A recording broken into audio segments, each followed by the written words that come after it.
A very good morning to one and all. Today, the Department of Physics in St. Thomas College is organizing a webinar on Active Galactic Nuclei, the energetic centers of galaxies. Let's begin the webinar with a silent prayer.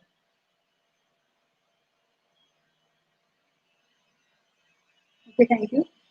St. Thomas College Autonomous Thrissur is one of the leading academic institutions in the higher education sector of Kerala since 1990. The physics department at the college has founded in 1922 and is one among the oldest departments of the college.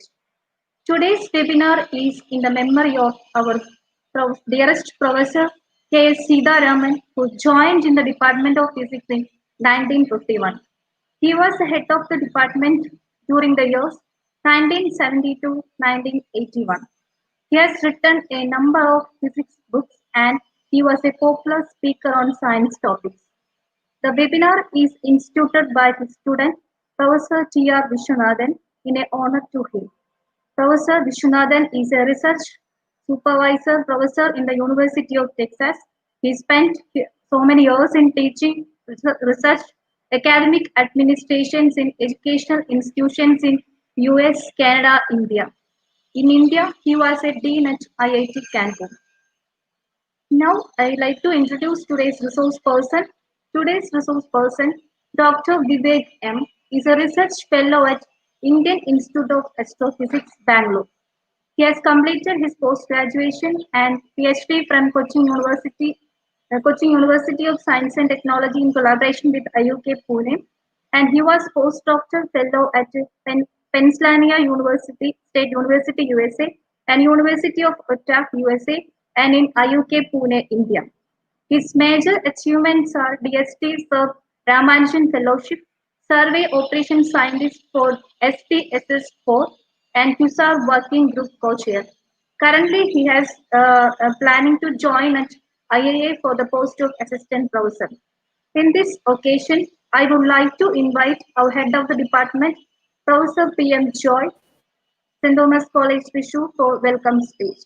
St. Thomas College Thrissur for welcome speech. Welcome, sir. Dr. Joy Dr. Vivek M. Dr. Giri or other coordinator of the program, Dr. John, Dr. Sika, all my colleagues and my dear students. Today is a very important day for the physics department is concerned because today is the second of the Sridhara Memorial Lecture of the year. Our college was the oldest Catholic college started in 1889 as an educational institution. Now it has become the first autonomous college in the University of California. About the physics department, BSc of the physics department was started in the year 1951 and MSc started in the year of 1961. Our department has become the research center in the year 2016. At present, we have 168 students on UG and PG and 9 research colleges in our college. I have great pleasure to welcome our Dr. Principal Dr. Joy Kayan. Dr. Joy Kayan is always a source of inspiration and support to the department. He is acting as a catalyst in all of our activities. On behalf of the Department of Physics and on behalf of all the faculties and students of the department, I welcome Dr. Joy Kayan to this seminar. The chief resource person of this day is Dr. Vivek M. As Professor Siddha has mentioned, he has a very good meritorious track of record during his career as a student, and he is in the beginning of a career of a professor at Indian Institute of Astrophysics, Bangalore.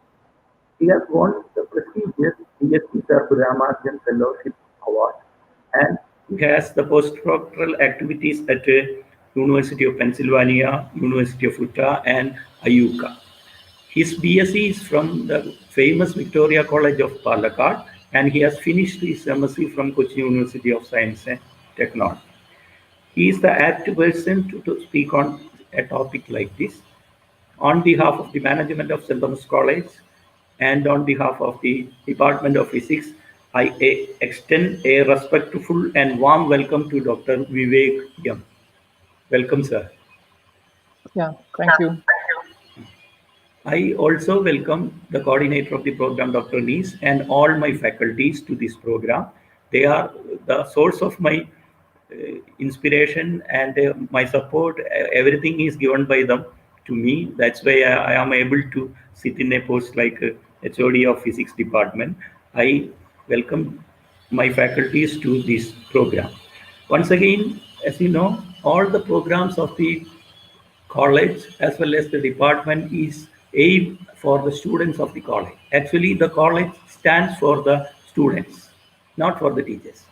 So students are the source of and the center of the college activities.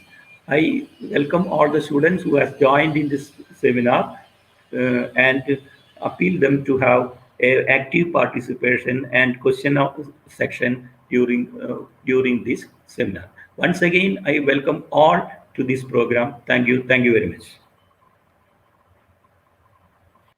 Thank you, sir. Now let me invite Dr. Joy Khayer, Principal of St. Thomas College, Thrissur, for inaugural address.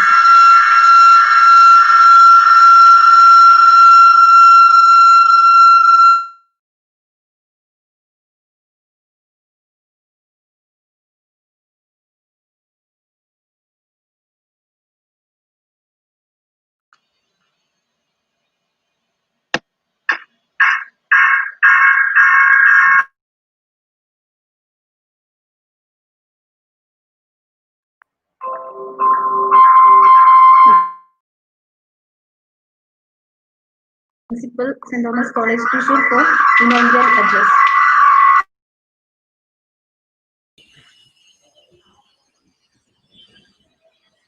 Good morning to all. Resource person and chief guest of the day, Dr. Vivek Yam, head of the Department of Physics, Professor P.M. John, webinar convener Dr. Neespol, Dr. Johns, Dr. Shikha Simon, faculty members, non-teaching staff, research college, and dear students. It is always a proud moment to a center of higher learning when an academic endeavor of good standard is performed.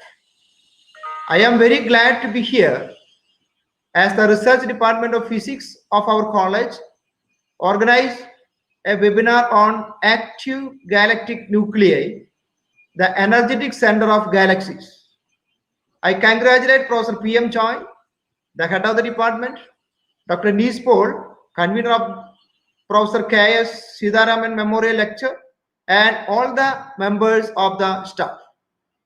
The topic selected for Professor K.S. Sitharaman Memorial Lecture Series is very relevant and advanced topic like AGN. Much of the energy output of active galactic nuclei, that is AGNs, is of a non-thermal type of emission, with the many AGN being strong emitters of X-rays, radio and UV radiations, as well as optical radiations.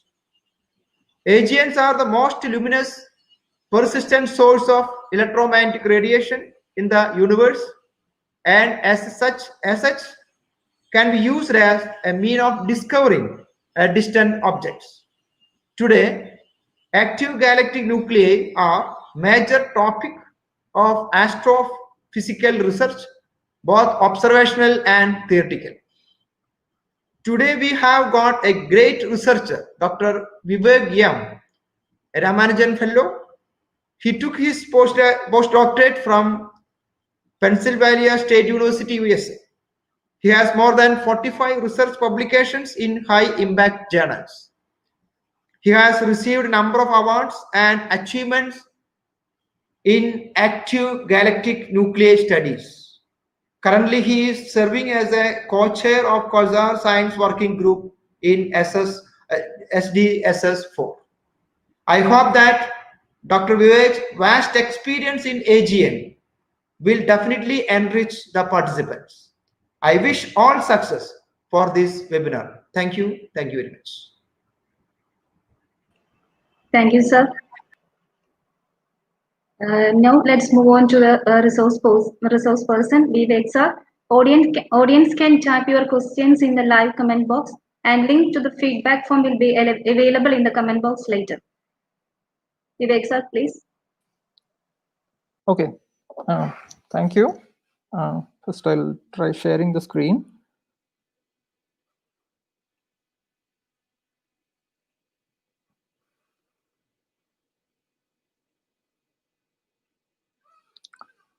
So, is this visible now? No, sir. No, sir. It's in full screen mode, right? Okay. Yes, yes. Yeah. Yes, sir. And how's the audio? Like, is it good? Audio is clear, sir. Audible. Okay. Okay, sir. Oh, sorry. I somehow. Is it? It's visible now, right? Visible. Yeah. Okay. So, yeah. Thank you. So, first of all, good morning to all. So, first of all, thanks to the organizers of this meeting. Like, I mean, it's a pleasure to actually give a talk in a prestigious institution like St. Thomas College. So, thanks to the organizers for inviting me and giving me an opportunity to talk about my research here. And a special thanks to Ms. Paul, like who actually contacted me and requested me for a talk. Also, thanks to Professor Joy PM and Professor Shika Simon for giving a nice introduction. And I know that like there has been many webinars going on. It's difficult for the participants to actually choose which one to go, which one not to go. So I also thank all the participants for their interest in astronomy and particularly in this topic of active galactic nuclei. So yeah, so let's actually a little bit about my institute. I come from this institute called Indian Institute of Astrophysics, which is in Bangalore. It's a research institute which mainly focuses on research related to astronomy and astrophysics. We have a strong solar astronomy group, stellar astronomy group. There is a galactic astronomy group and extragalactic astronomy group. It's in Bangalore. So yeah, if anybody wants to visit IEA, please come and visit. So without much time, let's actually go into the topic. So all the talks like usually start by defining the title of the talk. So this talk is like active galactic nuclei, energetic centers of galaxies. So let's actually split each word of this title, this active galactic nuclei. So galactic nuclei. Nuclei meaning like the centers of the galaxies. So these are basically galaxies which are very active. Active meaning it produces enormous amount of radiation from the centers of the galaxies. So these are special kinds of objects, and the radiation cannot be attributed to, as like the principal sir already gave a nice introduction to active galactic, also thanks to him. So as he mentioned, like this cannot be attributed to any stellar radiation or any thermal radiation. So most of the radiation is non-thermal, which means it doesn't follow a black body radiation formula. So that's it. So let's move on to this topic. So first things first, like so this is one of the most dynamic areas of contemporary astronomy research, which involves around like 1/5 of the professional astronomers. Like I don't count the amateur astronomers, like professional astronomers like who do research in astronomy. So this is a massive field. In 1 hour, we can only scratch the surface of this truly massive field. So literally thousands of papers are there in the literatures, and every day like new results are coming out. So I mean it's just an evolving field. So my main aim will be to give like some ideas about give an overview about like active galactic nuclei without noting any special cases or any giving technical explanation. So I know that this is mostly catered to a BSc or MSc level students. So I'll not go into any theoretical aspects or any technical explanation. So mostly like I'll introduce this topic, and I'm an observational astronomer, which means like I basically use observations, take observations using a telescope, and then try to analyze the data and try to interpret these data. So as I'm an observational astronomer, my lectures will be observationally focused. Of course, there is tremendous amount to learn and explore. So the main aim of the talk is to basically introduce to this topic of AGN, which is active galactic nuclei. I'll give what are the main characteristics of this AGN and what are the different classifications of AGN and what is the main understanding till now what we have about AGN. Then, so as I said, like there is like a lot of emission coming from the central regions of this galaxies. So there are different energy production mechanisms. So I'll touch upon all these different energy production mechanisms. And lastly, like we have heard about supermassive black holes. I mean, we don't have many evidence, but like this evidence is now building up. Like you might have heard, like in around like 1 year back, we had a photo of the supermassive black hole in M87. So I'll touch upon like what are the evidence so far about this supermassive black hole. Why supermassive black holes? Because like these are the main reasons behind this enormous amount of radiation from this AGN. Okay, so that's the science part. After that, like the organizers specifically asked me to actually talk about something about the opportunities in astronomy in the next decade. So I'll also devote some 10 minutes of my time to actually talk about the opportunities in astronomy. They'll also give you some ideas or directions about like if you're interested in astronomy, which career pathways to take, and then like how you can become a professional astronomer. Okay. Okay. So now I want to make sure that we are all on the same page. So let me give you some basic introduction to astronomy. So I mean, astronomy, as you know, like it's one of the oldest science. So because ever since like man was there, like man has wondered about the stars, and like this is the oldest science, and also it's also one of the most challenging science, because like we don't have many like source of information about these astronomical objects. The only thing we have is radiation, and I mean, we cannot actually grow a galaxy in a test tube and then study the different aspects of galaxy, right? So what you can do is to only observe in the sky and then like study the galaxies at different ages, and then try to make a like what you call logic behind like what will be happening behind. So it's one of the most challenging sciences because very limited information, and the only information is the radiation, which is the main source of information. And radiation you can actually split into three. Like I mean, till a few decades back, like we only had this electromagnetic radiation, but now we have like two more additions into this radiation, which is gravitational radiations. Hope everybody know about this recent discoveries in gravitational radiation and all. And also this particular particulate radiation, which is basically neutrinos coming from supernovae and all. So let's only focus on electromagnetic radiation. And on the top left, you will see like the Andromeda galaxy, which is imaged in different wavelengths. So on the top left is like X-ray, ultraviolet, visible, and then again invisible, then infrared, mid-infrared, far infrared, and radio. So this is the same galaxy which is imaged in different wavelengths. So now, like, these are the different parts of the electromagnetic spectrum. And now we have different branches of astronomy dedicated to each of these wavelengths. We have X-ray astronomy, UV astronomy, visible astronomy or optical astronomy, infrared astronomy, and radio astronomy. So, and you should understand that like all these different wavelengths actually give you different information. For example, like optical light is mainly coming from the stellar radiation. So when you study the optical light distribution, you're basically studying the light emitted by the stars, or you're basically studying the stars. But infrared radiation is mainly emitted by the dust. So if you study the infrared, you're basically studying the dust distribution in the universe. And high energy radiations are emitted by hot electrons, and then basically study the distribution of the hot electrons. And radio, of course, traces the neutral hydrogen, so neutral hydrogen distribution in the universe. So I mean, what I'm trying to emphasize here is that like studying different bands of what I call electromagnetic radiation gives you different aspects of the same phenomena, and it's highly useful. So we have like multi-wavelength astronomy now.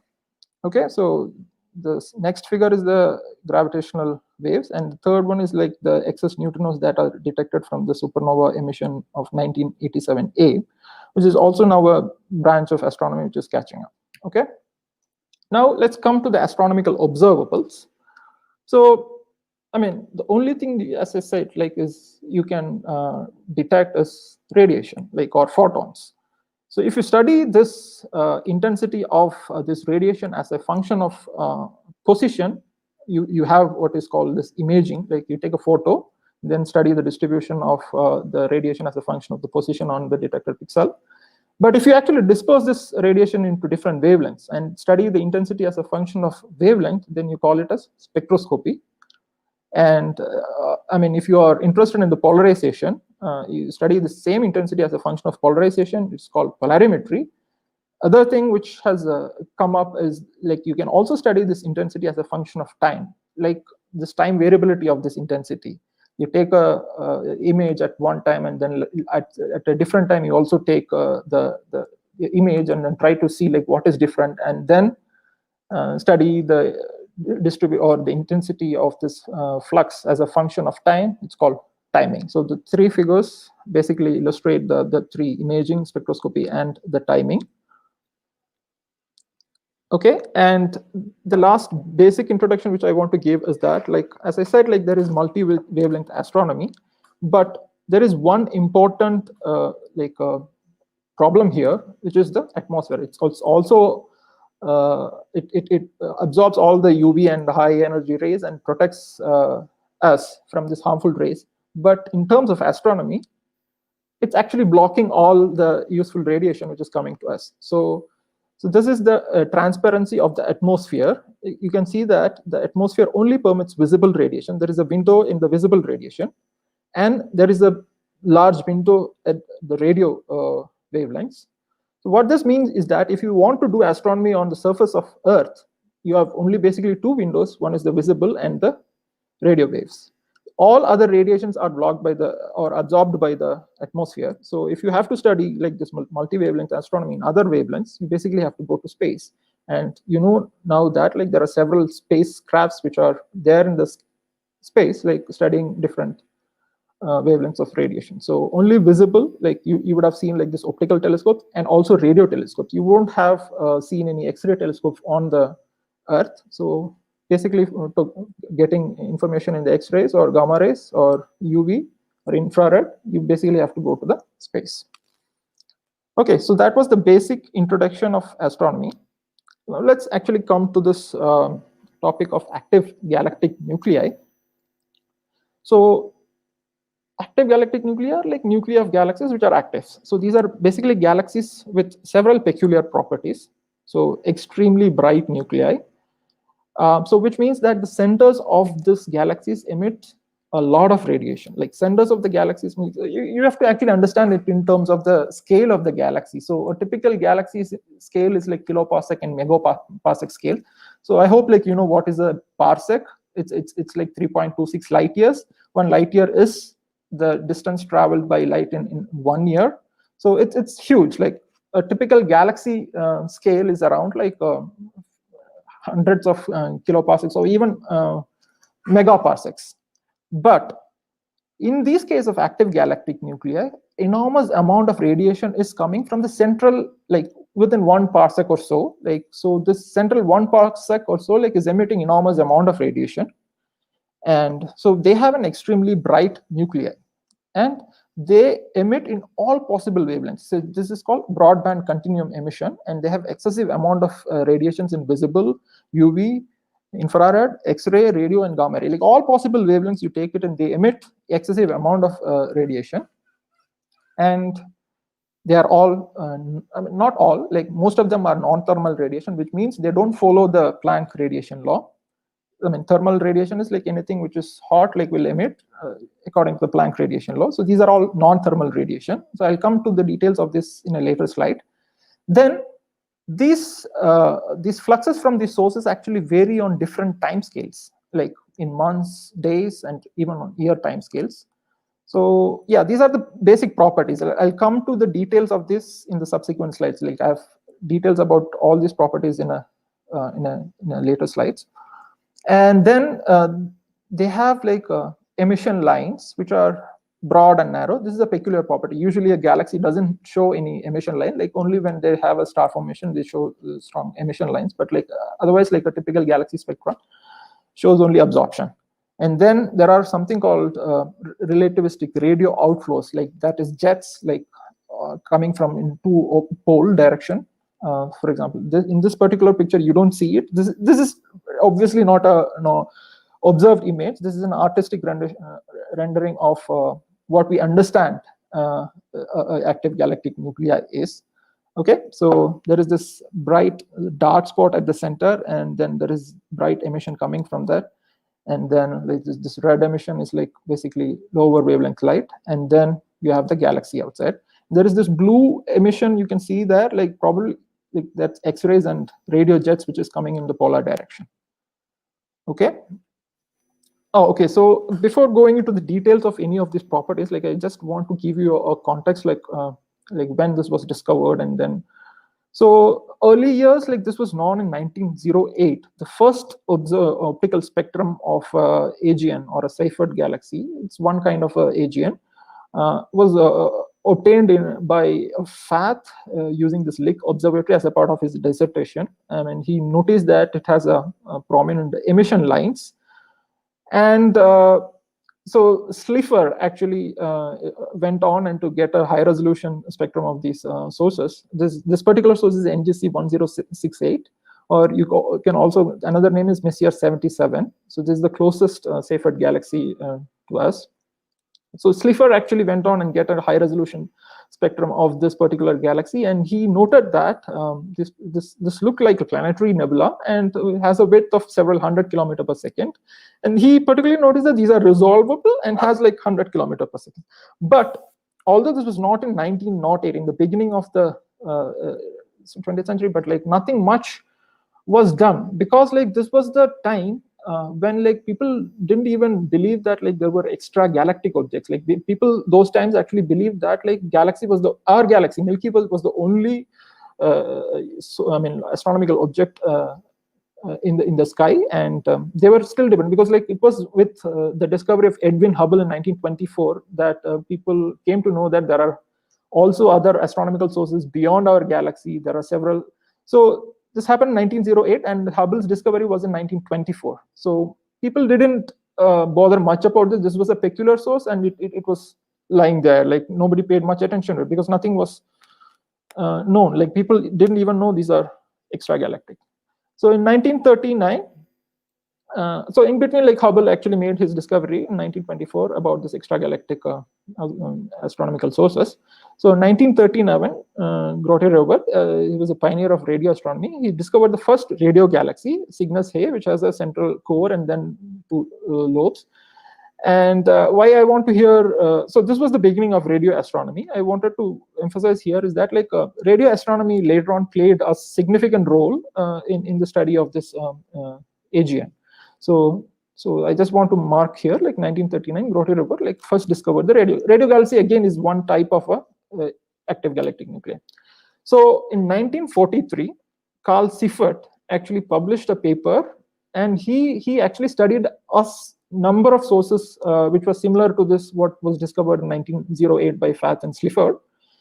He actually studied a number of sources. These are a class of spiral galaxies with a very bright nucleus and a spectral displaying strong emission lines.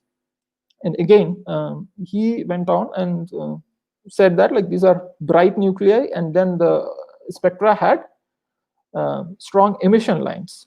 Okay, so this this was the first what you call survey-based, or like a study like which concentrated on more than like one object.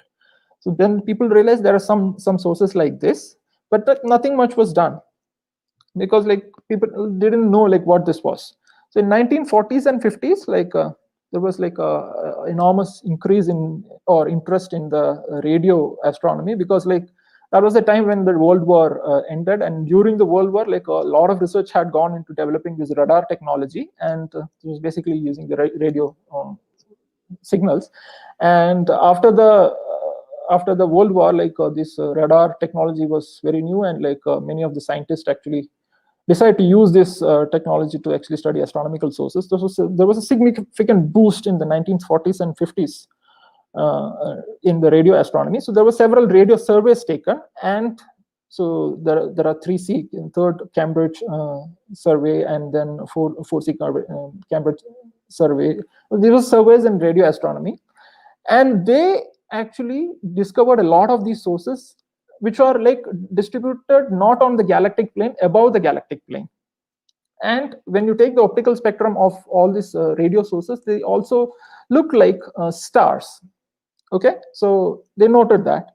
But it was in 1963, Martin Schmidt, who first identified that like this actually are high redshift objects, like because like this emission of this objects, like he identified in the case of the 3C273.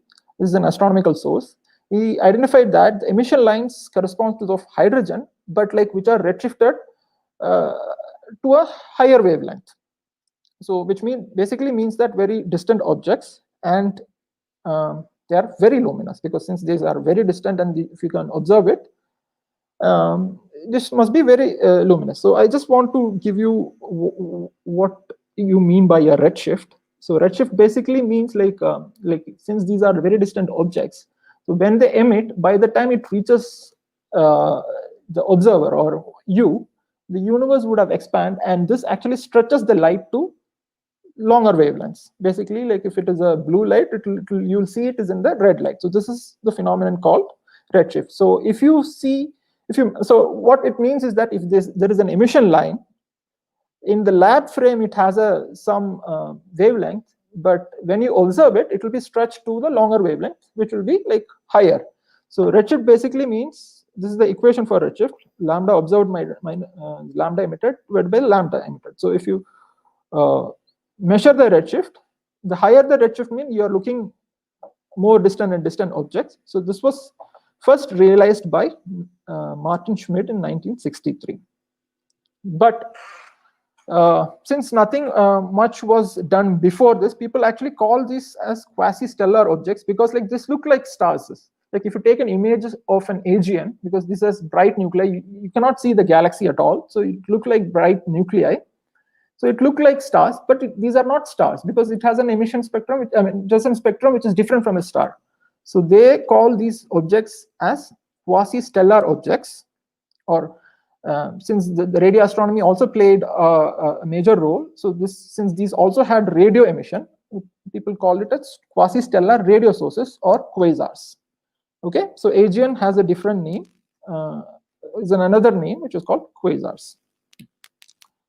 Okay, so people knew these are high redshift objects, but nothing was known about like what was the reason for the high emission at the center of these galaxies. So it was Donald Lindenbell in the year 1969, I think, yeah.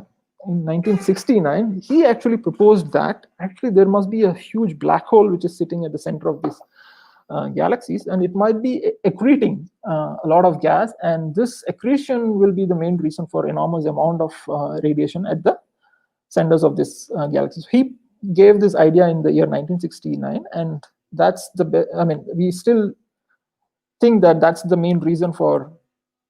So we have many evidences for that. Like, so the first idea that there are supermassive black holes at the centers of these galaxies, which are the main reasons for the enormous emission, came from Donald Lindenbell. Okay, so now we can actually go back to the observational facts about AGN. So this is just a comparison about the active versus normal galaxies. So this is an image.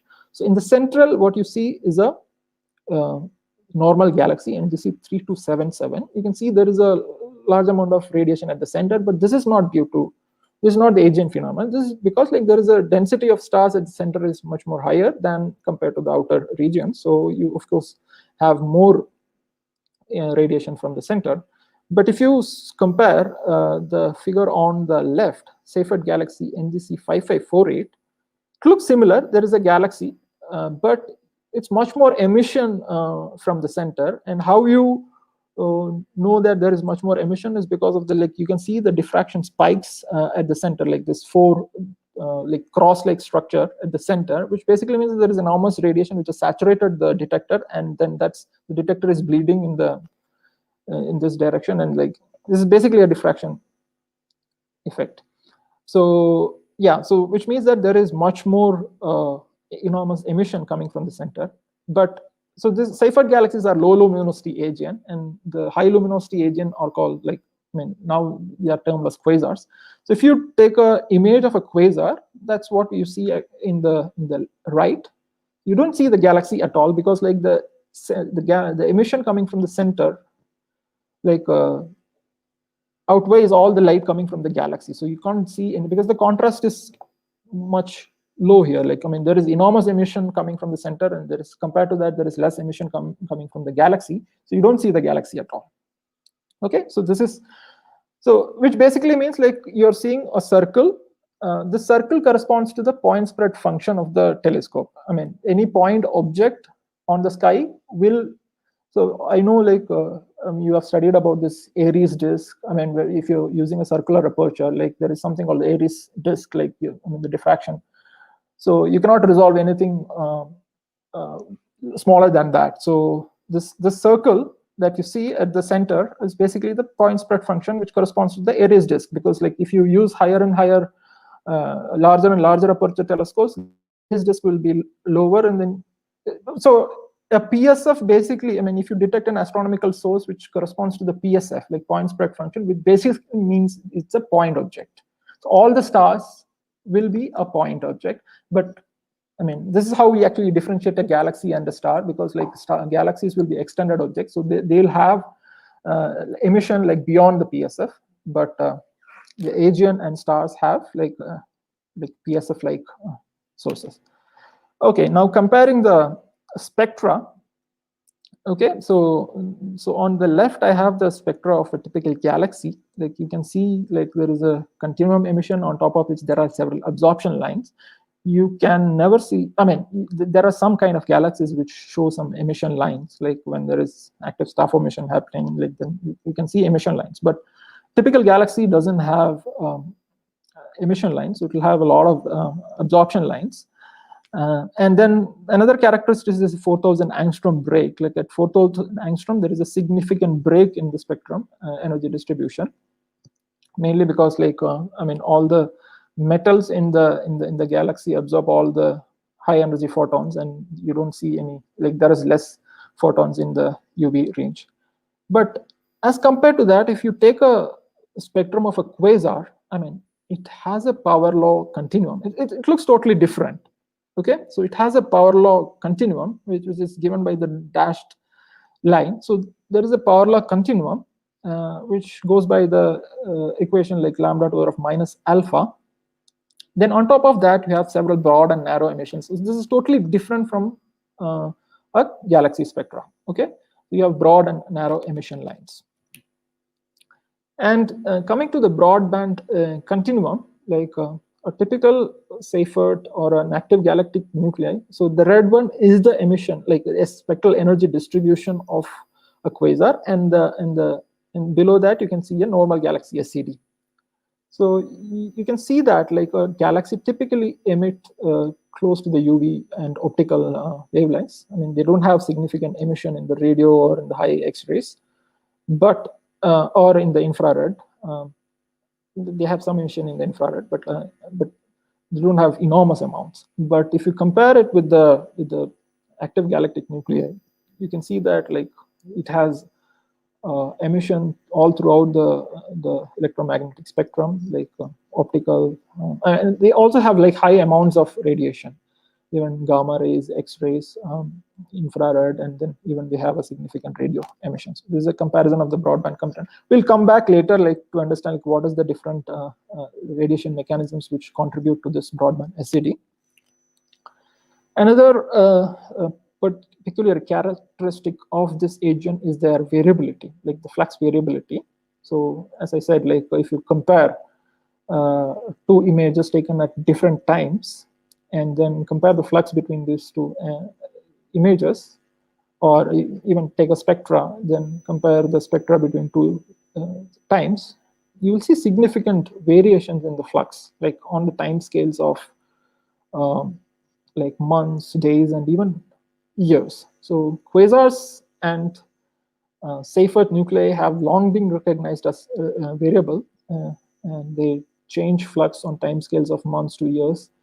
And we understand now that this variability is due to some accretion disk instabilities, which I'll come later, because I've not introduced you to what is an accretion disk. So just understand that there are instabilities causing in this accretion disk, which is contributing to this variability in this fluxes of this AGN.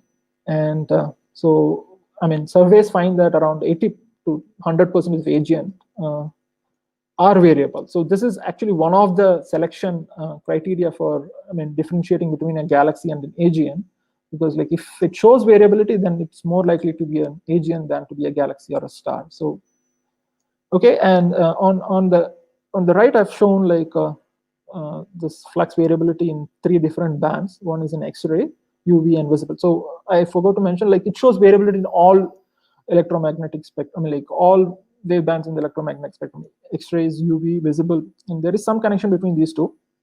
All these wavelengths, which I'll not go into. So on the bottom, the scale is the modified Julian date. It's just like a version of timekeeping in astronomy. It's just a date. And on the y-axis, you have the flux. You see variability on different time scales there. And on the right, I have shown something called the structure function, which basically is a measure of how much variability is seen at different time scales. And you can see that AGN typically have a variability time scale of around 1 to few years time scales. But there are AGNs which also show minute or even day time scale variations. But most of the AGNs show something called year timescale variations. Okay. Another peculiar property is the broad emission lines. So, the broad breadth, the emission lines, you see is mainly from hydrogen Balmer series and Lyman alpha, and also you see from ionized material magnesium 2. So in astronomy, the terminology is the neutral metal is anything beyond hydrogen and helium is called a metal. Okay, because hydrogen helium is the most abundant atoms in the universe. So anything other than hydrogen helium in astronomy is termed as a metal. Okay, now ionized metal, meaning the neutral metal, is called it will be designated by the Roman numeral 1. So Mg1 is a neutral magnesium atom. Mg2 will be singly ionized magnesium. So, and Fe2 will be singly ionized iron. So C3 will be doubly ionized carbon. Carbon 4 will be triply ionized carbon. So you see emission lines from these ionized metals Mg2, Fe2, carbon 3, and carbon 4. So it has an appreciable. So how you measure the the width of the emission lines is you measure the full width half maximum.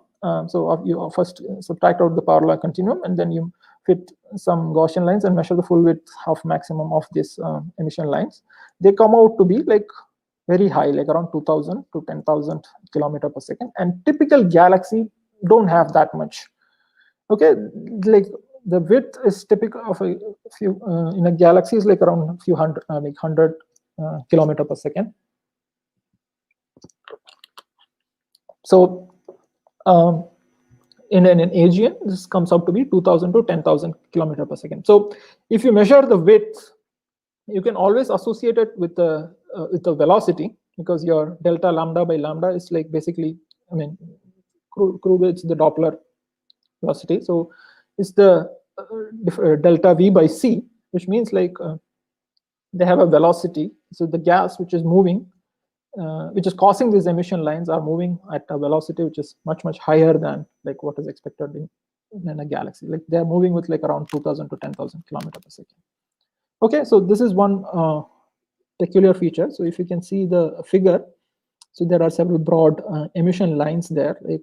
Lyman alpha is there, carbon 4 is there, carbon 3, magnesium 2, and Yeah, so if you, the presence of this peculiar ionized metals can actually give you constraints about the density of these gases, and it comes out to be around like 10 to the power of 8 centimeter per cube. Okay, so that's just a number that I just want to. I don't want to go into the details. So another feature is like some of the agents. I mean, this broad emission lines only some of the agents show, but all the agents show something called narrow emission lines. So narrow emission is few hundred kilometer per second. Again, this is the emission is coming from hydrogen. And in cases where there are broad emission lines, this narrow emissions lines will be superimposed on the broad emission lines. And in the case of ionized metals, these are mostly forbidden lines in the optical and UV. Like forbidden lines means like it is generally don't supported by the quantum mechanical rule, but like in the cases of like very low densities or something like that, what you call the cross section or this increases, and then you have a significant amount of emission in these forbidden lines. Okay, so and the presence of this forbidden ligands again can put constraint about the density, and it comes out to be around like 10 to the power of 4 centimeter cube. So broad emission lines have a density of 10 to the power of 8, and this has around like 10 to the power of 4. Okay, and another feature is radio emission. Typically around 10% of the agent shows strong emission, and these emission are characterized by jets along the two poles, and depending on the what you call luminosity of this emission, they are classified into. So these are the different pictures of radio jets that is seen in AGN. So there is a core at the center, and then there are two jets which are coming out on the polar region, and there are different shapes for that. Like, okay, so okay, depending on the luminosity, they are classified into two. But just understand that radio emission is significant in around 10% of the AGN. And these are associated with jets which are coming out along the two poles. Okay, so depending on the luminosity, they're classified into Fenner-Rayleigh 1, type 1. So they're brighter at the center. If you can see this left figures, like you can see that is more brighter at the center, and they are like fainter at the lobes.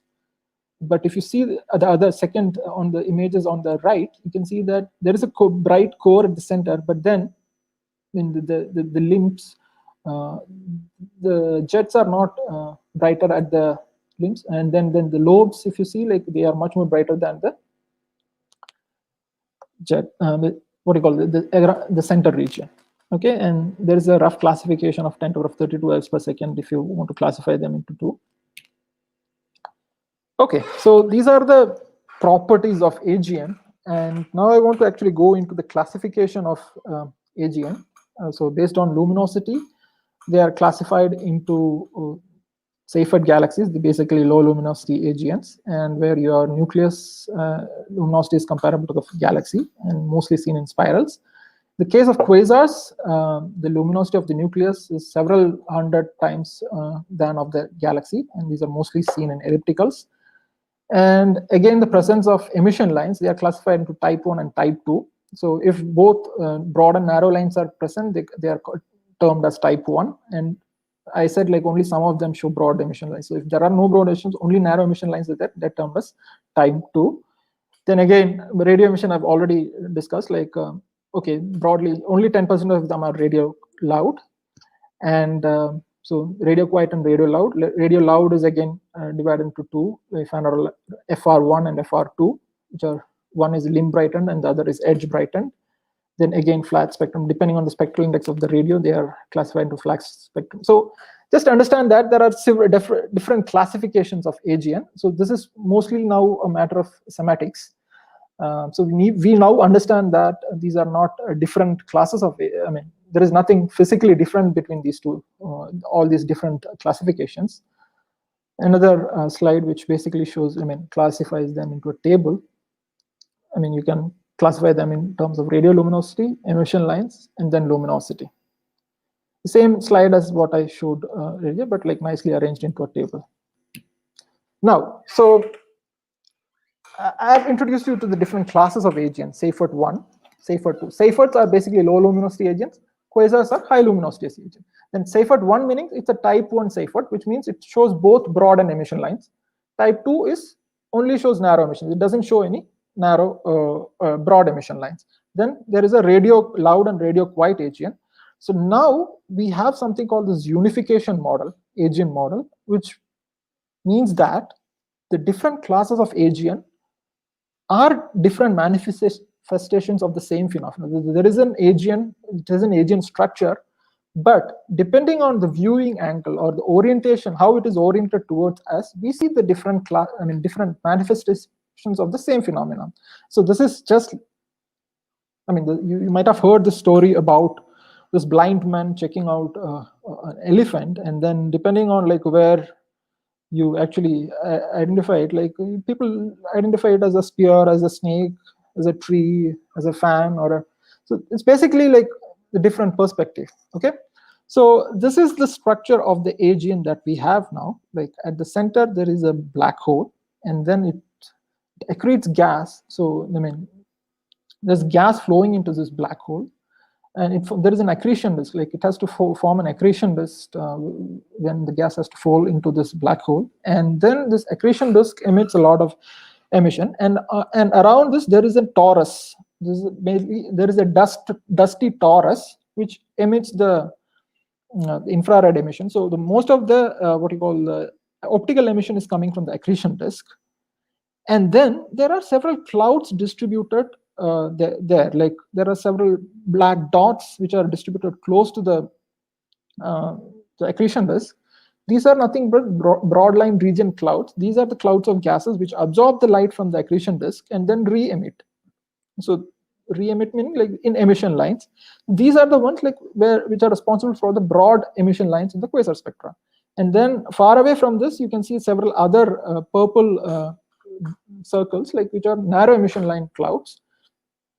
Okay, so these are responsible for the what you call narrow emission line region. Then there is also a jet coming out, and if there is a jet coming out, you will see it as a radio loud. And if there is no jet, like that's the bottom part of the figure, like it's basically a radio quiet quasar, and the bottom and the top part is a basically radio loud AGN. And then I want to understand, I want you to understand like the different classifications. For example, so there is this dusty torus, right? So which basically blocks your view to the broadline region.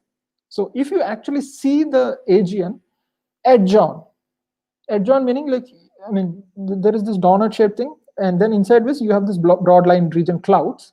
You won't basically see the broadline region clouds.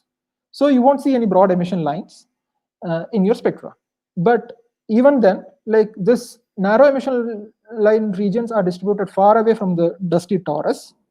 So you'll still see the narrow emission lines. So if you see it edge on, you'll basically only see the narrow emission lines, no broad emission lines. But if you see this AGN face on, you'll see both the narrow emission line and the broad emission line regions. So you'll see both broad and narrow emission lines. So this is the unification model, which basically unifies all different classes of AGN into a single phenomena, which is basically accretion going on to the black hole. And then like there is an accretion disk, dusty torus, narrow line region, broad line region, then there's a jet. Okay, so I want to understand like what is powering this enormous radiation from the center. So you have a central supermassive black hole at the center, which has a mass about like 10⁶ to 10⁹ solar mass.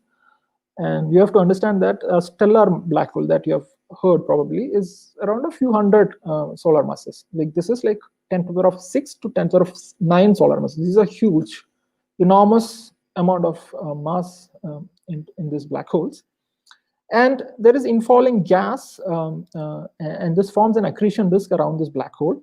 And then as the gas spirals inwards, so there is this friction which heats it into extremely high temperatures. And so you have an annuli where like there is which is heated to a very high temperature, and then anything which is hot, which emit a black body radiation. So basically the accretion disk emission is Planck black body, but like there are this concentric annuli which are at different temperatures, and then they will emit different Planck body spectrum, which characteristics of their temperature. So accretion disk emission is basically a superposition of several black body at different temperatures. Okay, so at the center it will be very high temperature, because like it's high energy, it will be rotating with very fast velocities, and there is a lot more friction, and it will be heated to very much higher density, higher temperatures. But when you go to the outer, like it will be much more lesser. And again, like some of the gas is driven out into jets, and you can see the jet, and mainly like magnetic fields are involved here. Like I won't go into the. So yeah, I think like I won't have much time, so I'll just briefly go into this different types of emissions. So of course, I don't have to explain this black body emission. All of you know about what is a black body emission, and then anything which is hot, which will emit corresponding to this temperature, and it has a characteristic spectrum, which is the Planck black body spectrum. And the the equation is given below. So this is the major. So this is called a thermal emission. So I can tell you that like the AGN, the main source is thermal, but it's a superposition of several thermal. So you have several annuli at different temperatures, and what you see is a superposition of all this emission from this all annuli, and then that's the accretion disk emission. Second major emitting thing is like a Compton scattering. You again know like what is a Compton scattering. There is a direct Compton scattering, and there is an inverse Compton scattering. So if a low energy photon this is a high energy photon which comes and hits an electron at rest, then the emitted photon will have a less energy, and then the electron will be moving. That's the Compton scattering. Then there is this opposite of Compton scattering, which is called inverse Compton scattering, where you have a relativistic or like high energy electrons coming, and like then it collides with a low energy photon, and then the electron imparts some energy to this photon, and then like you have a higher energy, higher frequency photon which is coming out, and then the electron is kind of slowed down. Okay, so in direct Compton scattering, the photon loses energy and the electron gains energy. The direct opposite happens in the inverse Compton scattering. So I'm just giving you because we'll need this in a later slide. And then is this synchrotron emission. So when electrons are seen in a magnetic field, they are accelerated, and any accelerated charge emits by this famous Lamar's formula. Okay, so if the electrons are non-relativistic, you'll get something called cyclotron radiation, and the frequency of emission is equal to the frequency of gyration. But if the electrons are relativistic, you have something called this synchrotron emission, and this is the typical spectrum or spectral energy distribution of synchrotron emission. Again, it has a power law with an index of 0.7, and then on the lower frequency you have a cutoff, like u to the power of 2.5 cutoff, which is basically the emitted electrons are absorbed by the same relativistic electrons, and then that's called synchrotron self-absorption. Like on the left side you'll have. So typically you understand that it has a spectrum which corresponds to a power law with an index 0.7. Okay, so yeah, so this is what I've already explained. So this is the temperature structure of the accretion disk, which has an R to the power of -3/4 dependence on the temperature. So if you go to higher and higher distances, R is the distance from the center. If you go to higher and distances, the temperature drops. So yeah, so this is the inner edge, and then the blue one is like at a higher temperature, green one is relatively lower temperature, and the red one is lower. And then this is the the emission correspond to each of these annuli, and then what you see is the superposition of all this annuli. So superposition, you will eventually get a power law, which again is described by u to the power of alpha, as I've already explained. Okay, let's actually spend some time to understand the AGN spectral energy distribution. So this is the typical AGN spectral energy distribution. So you have higher emissions in the optical UV, and then there is a significant emission in the hard X-ray, soft X-ray, gamma ray, and then there is also a peak at the mid-infrared. Then, so depending on whether it is radio loud or radio quiet, you have like appreciable amount of radio emission in the, you have appreciable. So let's actually understand how this is all coming. So I've told you like this jets are responsible for this emission in the radio, because like jets are relativistic plasma, mainly of electrons or protons. We don't know yet, like this is all active research area. We don't know what is the exact mechanism behind this jet launching and all these things. But I mean, we have some idea that like these are basically, I mean, we have an idea that this is due to synchrotron emission. There is no confusion about that, because it has a characteristic spectrum which is typical of synchrotron, and a polarization which is typical of synchrotron. So these are jets coming in the polar directions, which are accelerated to very high velocities due to the magnetic fields, and then these charged particle emit the synchrotrons, and that is actually contributing to the radio part of your spectral energy distribution. So the radio emission in the AGN mainly come from the synchrotron emission from the jets. And I've also explained to you like the optical part, optical UV part is basically coming from the accretion disk. And here how you get is like it's a superposition of different temperature annuli, and then you get again a power law disk emission. And I also told you about, while telling you about the structure of the AGN, I've also told you like there is a dusty torus. So this dusty torus actually absorbs all the, not all, like some of the optical UV photons, and then they re-radiate in the IR, and that's the main reason for a peak in the IR radiation, I mean IR wavelengths. Then there is something called a corona, which is close to the black hole, I mean above the accretion disk, and there you have this relativistic electrons, and here is where like the inverse Compton scattering or inverse Compton radiation actually comes into picture. So this corona has relativistic electrons, and this optical UV photons coming from the accretion disk inverse Compton scatter in the corona, and they are actually transferred to higher energies, for example X-rays and gamma rays. So corona is mainly responsible for the X-ray emission. So I mean, if you sum up all this, you have this peculiar like SAD components which spans the entire electromagnetic spectrum. Okay, so active galaxies as a part of evolution, because I mean why you want to study active galaxies? Because I mean these are bright sources, these are visible to very high redshifts, like even redshift of 5, 6 and all.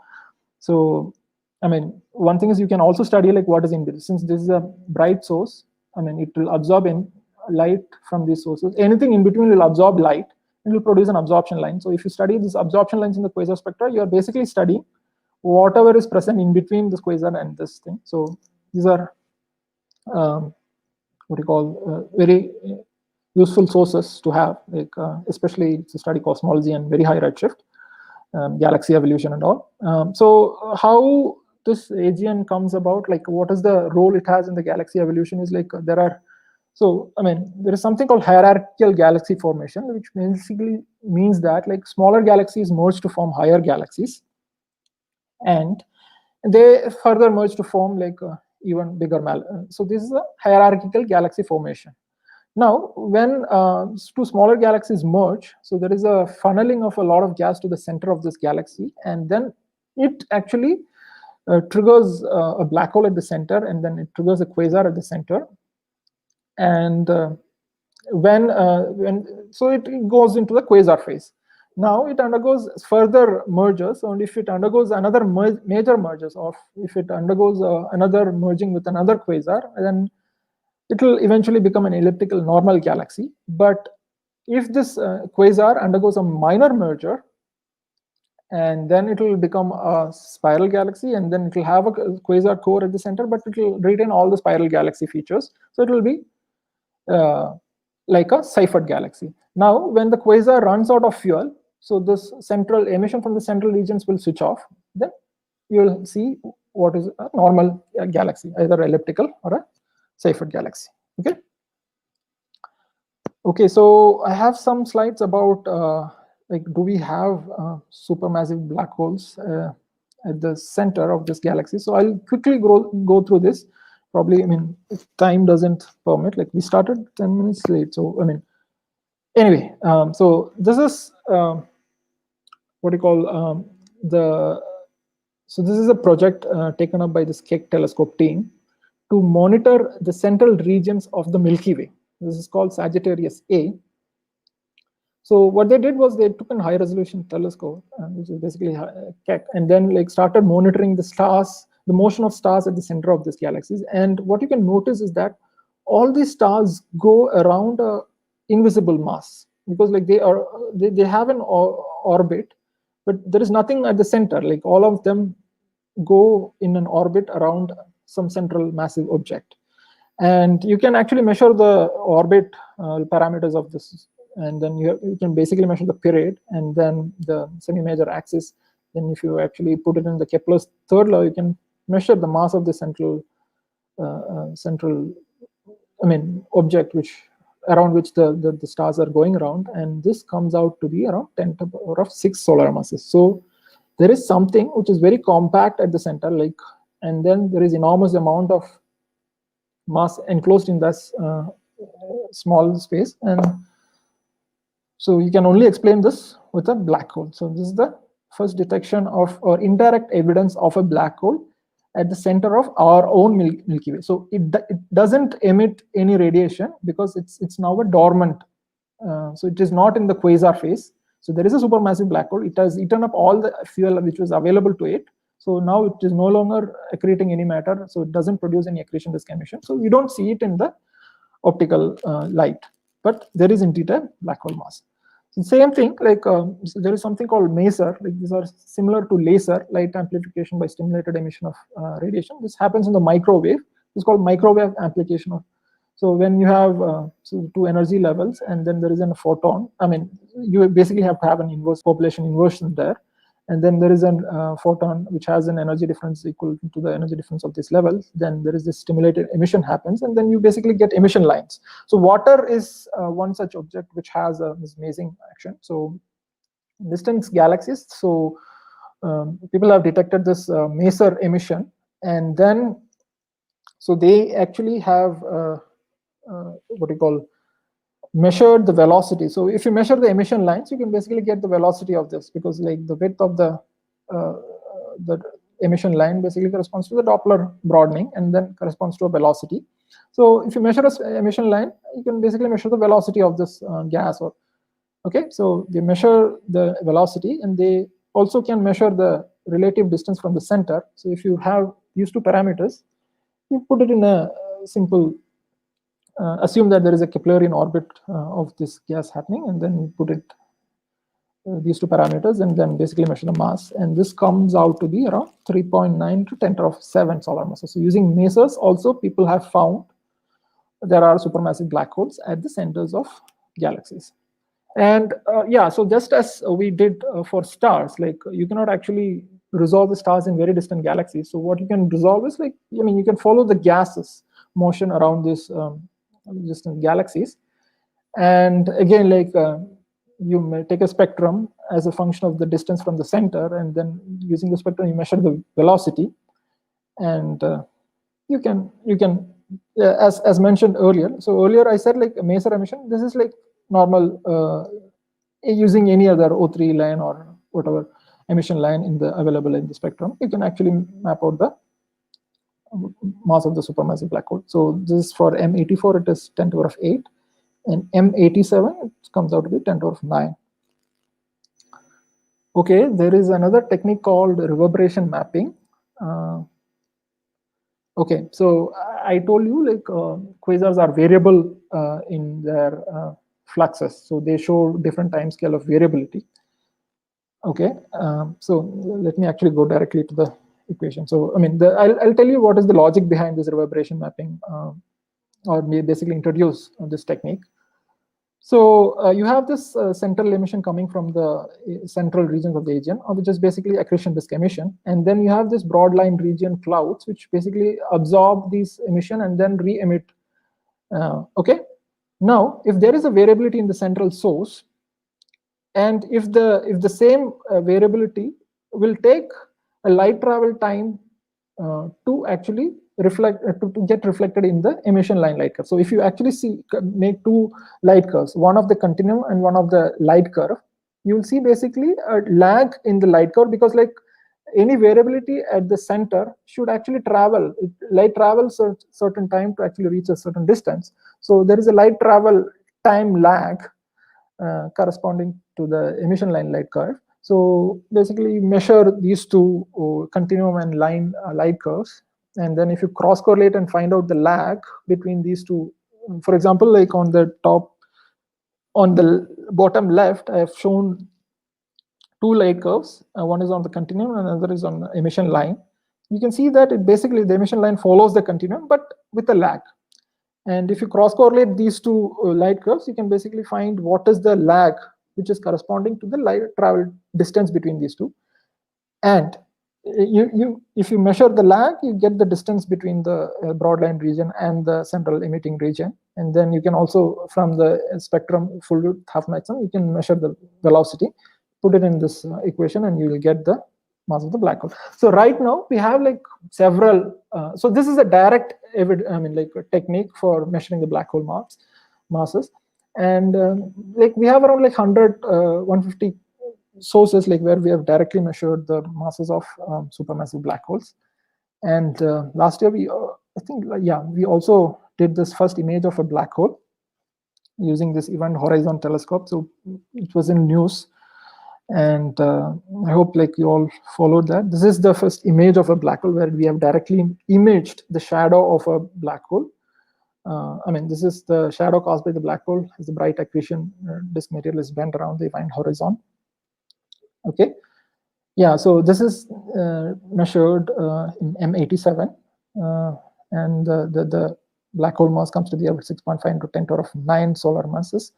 So this technique involves like probably I'll not go into details. If you have any questions, like you can ask me in later, because like I'm just running out of time. So I just want to touch upon the opportunities in this. I just want to ask the organizers, do we have enough time, or like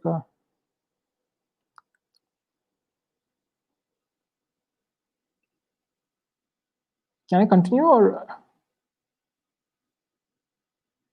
okay, I think I'll continue. Okay, so this is the evolution of telescope aperture and resolution. So right from when Galileo invented the telescope, so we have been building more bigger and bigger telescopes for two reasons. Like one is, if you have a bigger aperture, you have a large collecting area and higher sensitivity, and also your resolution, like the ability to resolve the finer details, depends on the wavelength. It's like 1.22 lambda by d. So its denominator, you have this aperture. So if you have larger apertures, your resolution is higher, which means you will be able to resolve finer and finer details. So for these two reasons, like we are building more and more bigger telescopes. This is the current collecting area of the telescopes.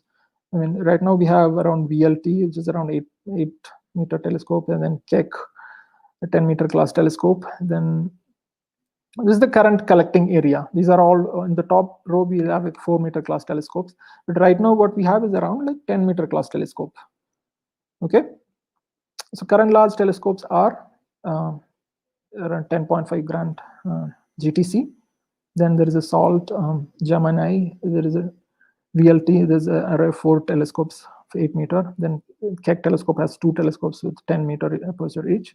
Subaru has like 8.2 meter. Also, like we have like several space-based telescopes now. Like classic example is the Hubble, like which completed 30 years. Yeah, then you have Chandra telescope, XMM Newton, Gaia, Swift, Planck, Fermi Gamma Ray X-ray telescope. So these are all functioning. I think none of them, yeah, these are all functioning now. So let me come back to the future. So now in 2 years, like will have something called Large Synoptic Survey Telescope, which is like an 8.4 meter optical telescope, but will be like mainly on imaging. So right now, like we don't have this big telescope like which can image with wide fields and all. So from 2020, this is the big telescope which is coming up. In 2023, this will be operational, and this is in Chile. I mean, it's mainly operated by US, and it has a 10-year survey. And then in this 10-year, since it has a very wide field of view, it will actually go back to this the same field in every 3 days. So in every 3 days, you will have a new image of the same field, which means the image. Yeah, this is a photometric image. It doesn't have a spectroscopic capability. So what it means is that it will actually revolutionize this time domain astronomy. So every 3 days, you will have a new image. So you will basically, and since it's a big telescope, it's sensitive, it's highly sensitive. It will be sensitive to even very deep objects, like very faint objects. So it will revolutionize kind of like time domain astronomy. So 2023 to 10 years is this operating time scale. So it's an exciting time. Then there are 3 big telescopes which are in pipeline. Like one is the 24.5 meter giant Magellan telescope, which is coordinated by I mean, it's in again Chile. Why Chile? Because that's the best telescope site with good observing conditions. So almost 90% of this astronomical telescope, world-class astronomical telescope in the world, you'll see in Chile only. Okay, its first flight was planned in 2020, but now I think it will all be delayed due to this current situation. So this is a 24.5 meter telescope. So I mean, I mentioned like the current largest telescope that we have is like 10 meter telescopes. So now in next 5 years or so, we'll have something called 24.5 meter, which is like double the sensitivity. And another exciting thing is the 30 meter telescope. Like you might have heard about this 30 meter telescope. Like the aperture is 30 meter. The earlier one was 24.5. Now this is 30 meter telescope, but this will be in Hawaii. I mean, still it is not decided whether it is in Hawaii or not, but it's a 30 meter telescope. And good thing is India is a partner in this 30 meter telescope. India, several infrastructure related work for this 30 meter telescope is happening in India, and especially in IE. So the first flight was in 2022, but now it's 2027 or maybe even further. This is a comparison of a 5 meter Palomar and a 30 meters. So these are enormous giant buildings. So, and even bigger, there is an extremely large telescope which is planned. It's not planned. The building is in progress. So this will be in 2020. It will actually come much before the 30 meter telescope. So this is a 39 meter telescope, which is mainly coordinated by the European observatories. So this first flight is planned, and again, this will be in Chile. Then another thing is this James Webb telescope, which has to go anytime now, because it has been postponed for many years. This is the successor to Hubble telescope. Hubble was a 2 meter telescope. Now this is a 6.5 meter telescope. Yeah, it will mainly operate in near infrared wavelengths. Again, like the launch date is now pushed to 2022. So this will be the telescope apertures by 2025. So currently what we have is like, we have something around like the Gemini North and Gemini South. Now we will have an enormous increase in the sensitivity of these telescopes, and we'll be probing like very exciting phenomena in astronomy. So these are the proposed first flights. All of them are in 2025, I mean within 2030. So you can see that by 2030, astronomy would have seen a major change in its capabilities. Coming to India, like we have a world-class facility called Jain Meter Wave Telescope. This operates in radio wavelengths, and I mean there is no other telescope which operates in the wavelengths of GMRT, like which is as big as GMRT. It operates in megahertz to gigahertz frequencies, and this is indigenously built, and it is in Pune, primarily operated by National Center for Radio Astronomy. So it consists of 30 antennas, and I want to tell you about Professor Govind Swarup, who actually pioneered, I mean, who was the main person behind building this, and he actually passed away 2 weeks before at the age of 92. So this is a tribute to Professor Gonzarov, like for building one of the world-class facilities. So this is the best facility in India as far as astronomy is concerned. Then we have the first astronomy satellite, AstroSat, which is launched in 2015. There's 4 or 5 different instruments in X-rays, UV, and yeah, it has a UV and then soft X-rays and hard X-rays. Then there is an optical also. So yeah, this has been functioning, like it has been going for 5 years, it's been going good. And India also has plans to send many further satellites in succession to AstroSat. Like I know, like there is INSIST, there is Daksha. So it's going to be an exciting time. So currently, these are the astronomical facilities in India, like IUCA. I mean, probably you know all of these, like IUCA NCRA in Pune, IA in Bangalore, ARES in Nainital, TFR in Mumbai, PRL Ahmedabad, RRI again, RN IAC in Bangalore. Then there are several, I mean, IITs, ISOs, and ISOs, like where like there are like at least 1 or 2 faculties who are engaged in astronomy research. So this is the career path for an astronomer. So basically, you can divide into 3, like 3 theoretical astronomy, I mean, experimental or observational astronomy. And then there is also something, a new thing called computational astronomy, where you simulate models like. Okay, and another thing is you can also go into this instrumentation, like where you build these telescopes. I mean, now there is a high demand for this this particular branch, like instrumentation, where you can build something. Then, I mean, because like a lot of construction is happening or designing is happening this particular time, so you'll be highly valued. And I mean, I want to just emphasize that, like, I mean, be it like what kind of a stream that you choose, like programming skills will be highly valuable. So if you plan to go into any of this field, like be it even theoretical, some level of programming will be like will be highly valuable. I mean, experimental and computational, of course, you need to be expert. So I mean, if you plan to go into any of these streams, like I mean, try to have a little bit of understanding about some programming knowledge. Okay, so last slide. So the opportunities. I mean, if you're interested in astronomy, first thing I would suggest is to, I mean, apply for the summer and winter schools. It's best for having a nice overall exposure to the field. And it happens for a month during the summer and winter.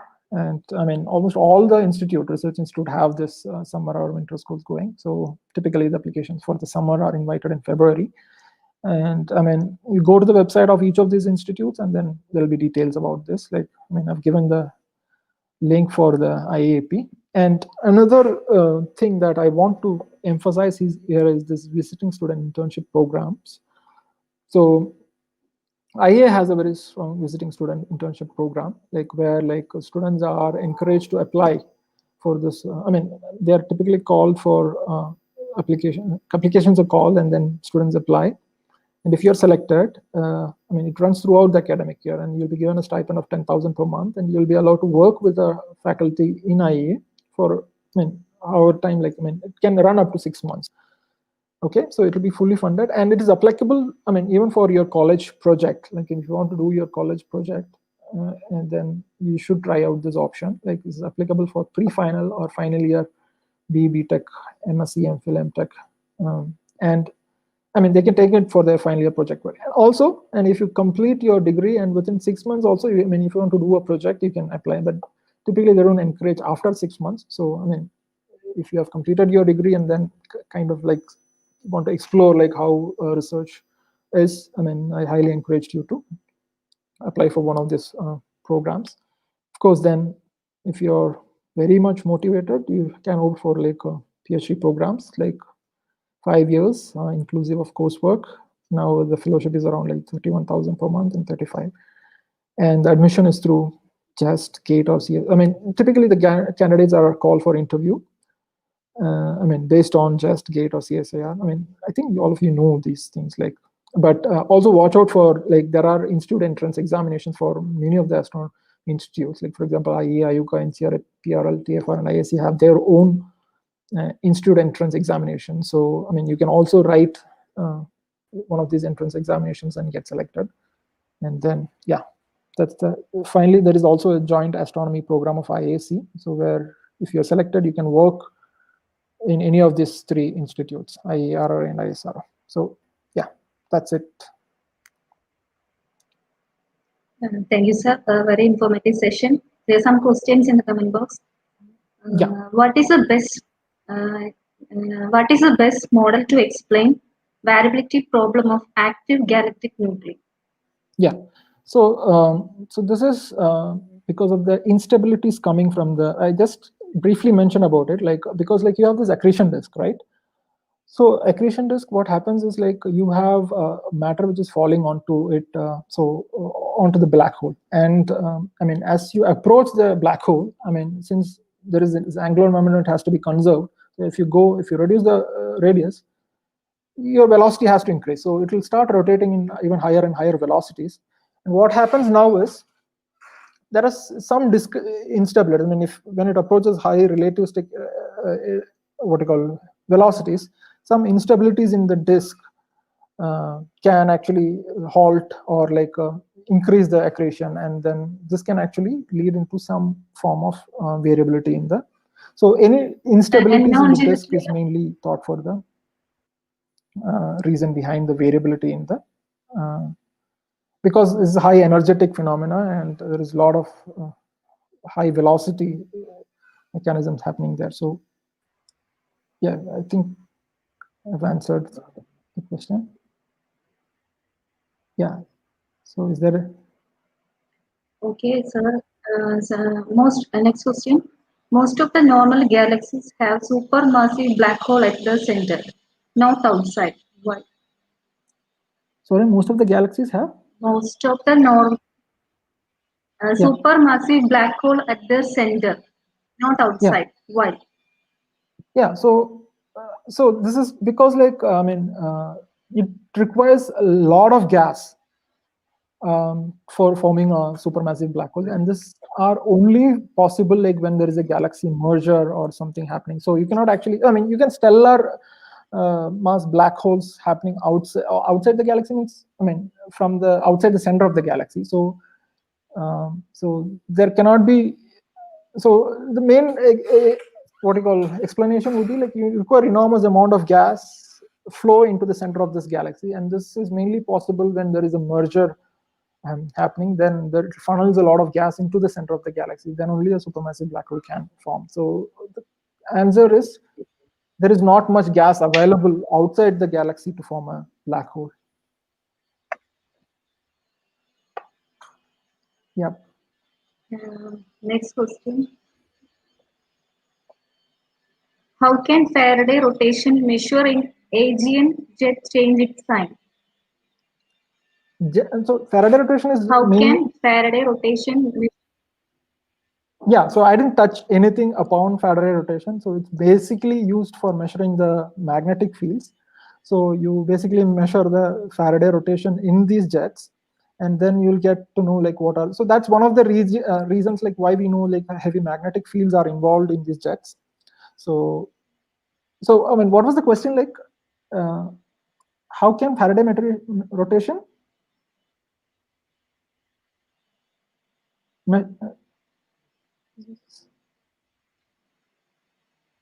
So I mean, it's okay. So I mean, yeah. Okay, sir. Next question, sir. Milky Way and Andromeda have dormant galactic centers. So would their collision reignite the SMBHs? Would their collision? Reignite the SMBH. Yeah, SMBH. Yeah. Comment box. Like if I understand it, like when Milky Way and Andromeda collide, will it ignite a quasar? Like they have supermassive black holes already at their centers. So I think the question is like if they merge, when they merge, like will it ignite a quasar? Like it will ignite a lot of.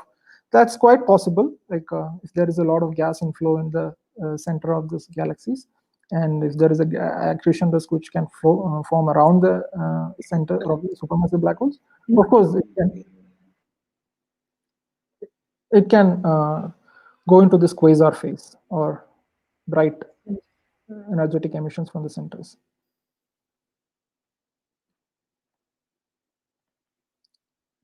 Yeah, is there other questions? I'm not able to hear you. You're muted, Shika. One question from Jyoti Sebastian. Can you please give some ideas about spectra of active galactic nuclei? Yeah, so Spectra of active galactic nuclei. Yeah, so I already mentioned about the spectra of AGN. Like this is mainly dominated by power law continuum emission, on top of which like you have broad and narrow emission lines. And the power law continuum emission is basically coming from the accretion disk emission, which is basically the superposition of the different annuli at different temperatures. This thermal emission coming from different annuli at different temperatures, and this what we call broad emission lines and narrow emission lines are coming from these clouds distributed above the accretion disk. I mean, broad line region because they are distributed closer to the black hole, so they have larger rotational velocity. So their spectral width will be higher, and narrow emission lines are distributed far away from the what we call black hole or accretion disk. So they will have less rotational velocity, so their width will be much narrower. So, and on top of it, you will have absorption lines also, which is both intrinsic and extrinsic absorption. Like intrinsic meaning which is coming within the host galaxy, and extrinsic meaning anything which is in between the quasar and us. If there is a galaxy in between, it can also absorb this quasar light, and it will produce an absorption line in the spectrum. So yeah, emission lines, power law continuum, and some absorption lines are the characteristics of quasar spectrum or AGN spectrum. Okay, sir. Now we conclude the session because it's more than 1:30 hours. Now Okay. we move on to Dr. Niels for delivering the vote of thanks. Okay.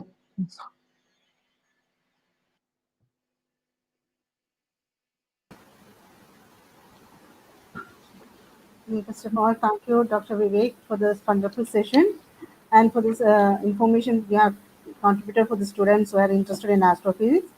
Also, I would like to thank our principal, Dr. K.L. Joycer, for his support and in organizing this webinar. Then our HOD, Dr. P.M. Joycer, who is always our motivation and support behind all our programs.